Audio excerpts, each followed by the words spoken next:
Hey guys, what's going on? So in this video, I want to share with you the early access patch 1 notes for the game that's pretty addicting for me, no rest for the wicked, and probably addicting for you. So in summary, this document will be available in the description of this video, but 14 hours ago, the team here has been just working their asses off to make some really insane updates to what already is a great game that they've put out for us to enjoy in the early access mode. So quickly, let's check this out. This patch brings significant CPU and GPU performance improvements, especially when it comes to traversing in heavy areas. So I assume they're talking about like leaving Sacrament, going to the Nameless Pass, things like that, or the Orban Glade. Some of that could have been very heavy on your PC. So we'll see how that feels. I'm going to be live streaming this game after this video drops today around 4 p.m. Eastern. So really excited to see this, but let's continue.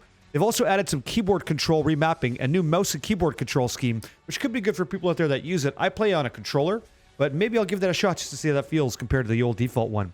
They've increased inventory stacks, chest inventory access at vendors, in crafting, and bows are now using stamina instead of focus. I want to see what that means because I have an archer character in this game. It's pretty fun to use.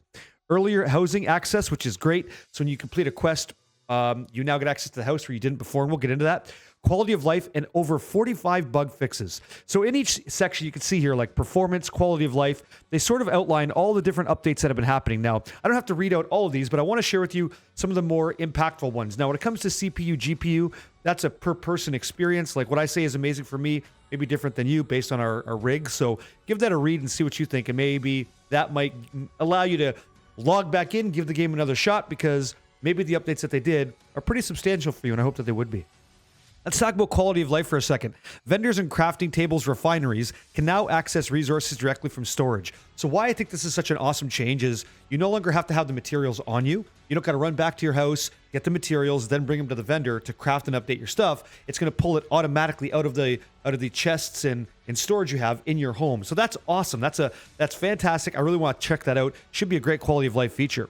Housing is now available sooner, right after completing the Sacrament quest, instead of rats and raiders. So that's much earlier access. What that means for anybody checking out the game is now you can actually just store the stuff you're finding in the game instead of waiting later and potentially just breaking down, selling, or getting rid of items that you may have wanted to keep for updates and upgrades later on. That's a big W in my opinion.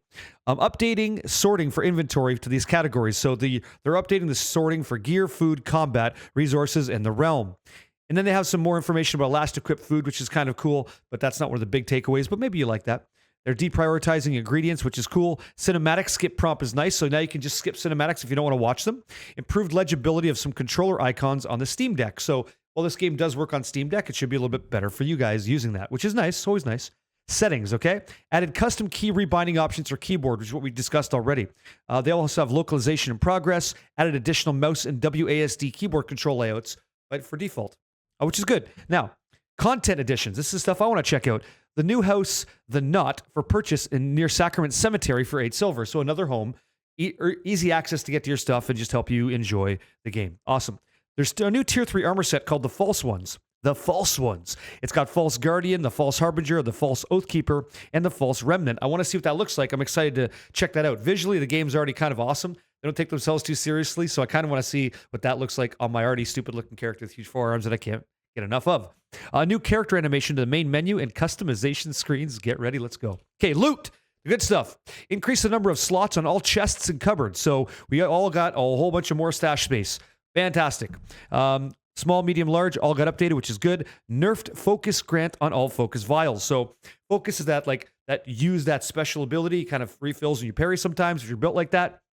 Everything here got a 50% nerf, which is kind of suck, but hey, balancing, right? Got to do it. So all of our focus vials, large, medium, small, 50% nerf across the board. Cupboards can now also store ingredients, which is kind of nice, just additional storage. Increased armor and weapons shard stack size. I think it was previously 20. Now it's 25, so that's 5 more, which is nice. Increased buy and sell value of all tools and rings of vendors. That's pretty sweet. Get more money for the stuff you weren't going to use. Removed refined resources from vendors. So that's going to be a reason to go out and play the game.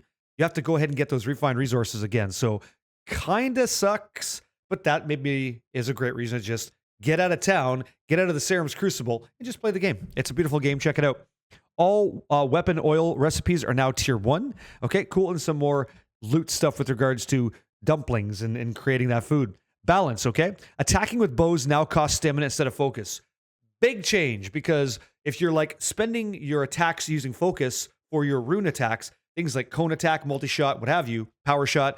Now that may take stamina. Again, I gotta dig into that game and check it out, playing it right after I make this video for you guys. So I'm curious to see, because I've got a two-handed greatsword, the Summer Sting build that I use as my main character, walks through the whole game. My ult is currently an archer, and my other ult is going to be like a rune casting mage. You know, I kind of want to make that, but I do have a bow character, like an archer-based Legolas, and I want to see how that feels.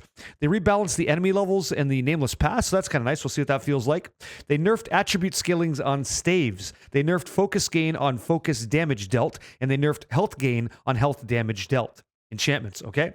Increased focus cost on elemental throw runes, up to 75 now. Enemies and bosses, okay? So they nerfed the damage of the grab attack on the Riven Twins and the Nith Brute. So whenever that boss grabbed me when I played, I died. It's always a get good kid, and I just instantly got clapped. So now that damage has been nerfed, so that fight should be a little bit easier for you guys that were struggling with that previously. Updated timings for the Breaker archetype and slightly changed behavior. So now after some attacks, they'll try to want to land an extra attack. So now it's not just like, 1, 2, 3. Now it's 1, 2, 3, 4 maybe, which is kind of cool. It's kind of cool not knowing the script all the time. Makes it more surprising. Updated Risen Armor, Great Axe Patrol animation, okay? They polished the backstab animation, polished the jump attack animation for certain monsters, and they polished the heavy combo. That's good too. And they just polished things up. Man, this team is killing it, man. They do such a good job. They've been doing so many good updates, and you can just see the passion for their game here. It's so nice. Areas have been improved, whether it's Nameless Pass, lighting improvements, volumetric updates. That's sick. Audio updates too. So the game already sounds beautiful. Let's see how it sounds now with this update. Again, updated ambiance for the Sarim's Gates, Sacrament Cemetery, all that jazz. I want to check that out. Bounties and challenges. So Plague Ichor for Duo Bruiser bounty now gets sent to you when you beat the second Bruiser instead of handing in, right, the bounty reward. So that's kind of sweet. Tutorial's been updated. Localization changes. Look at the bug fixes, guys. All this stuff. Many, many, many. And maybe you and I experienced some of these and encountered these while we're playing the game. Good job to the team out there. You got me excited to get back into Sacrament and give this thing my all. I hope to see you guys over there. And again, this document is available in the description of this video, so don't be shy. Check it out. Wanted to give you guys this daily video for the update because I'm checking this sucker out, and I'll be playing it all night.